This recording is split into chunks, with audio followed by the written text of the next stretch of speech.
নিশো ভাই এত বড় একজন অভিনেতা, এত ভালো অভিনয় করে, আমি কি তার সাথে পারবো কোনো কাজ করতে? কাজের সময় একদম সিরিয়াস, আবার যখন মজা করার সময় হয় তখন এমনিতেই সবাইকে হাসায়। আমি তো, আমার আলাদা একটা স্বপ্নই ছিল এদের সাথে কাজ করা। কেমিস্ট্রি নিশো ভাই তো দুর্দান্ত একজন অভিনেতা, জাত অভিনেতা যাকে বলে। তো সেই দিক থেকে চিন্তা করলে আমার একটু ভয়ে ছিলাম যে নিশো ভাই এত বড় একজন অভিনেতা, এত ভালো অভিনয় করে, আমি কি তার সাথে পারবো কোনো কাজ করতে? বাট আমার ডিরেক্টর তো সে আমাকে সেই জায়গাটা, সেই স্কোপটা করে দিয়েছে যে না, তোমার জায়গা থেকে তুমি খুব ভালো করবে এবং তোমাকে সেটা ভালো করতেই হবে। আর এমনিতে নিশো ভাই তো খুব মজার একজন মানুষ, কাজের সময় একদম সিরিয়াস, আবার যখন মজা করার সময় হয় তখন এমনিতেই সবাইকে হাসায়।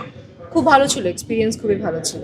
গরমে আরাম নিয়ে হবে না হাহুতাশ, ঘুরলে পরে ওয়ালটন ফ্যান বাতাস আর বাতাস।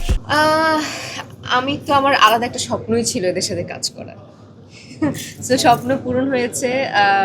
কারণ ভালো কাজ মানেই আমরা আলফাই, চরকি, এসবিএফ, সারিয়া শাকিল, রেদওয়ান রনি, ভালো কাজের নাম শুনলেই তাদের নাম মাথায় চলে আসে।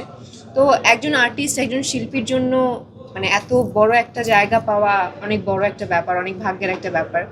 তো তারা যেভাবে আসলে শুরু থেকেই সাপোর্ট দিয়ে এসেছে, এটা আমার জন্য স্মরণীয় হয়ে থাকবে এবং সব থেকে আনন্দের একটা ব্যাপার হয়ে থাকবে।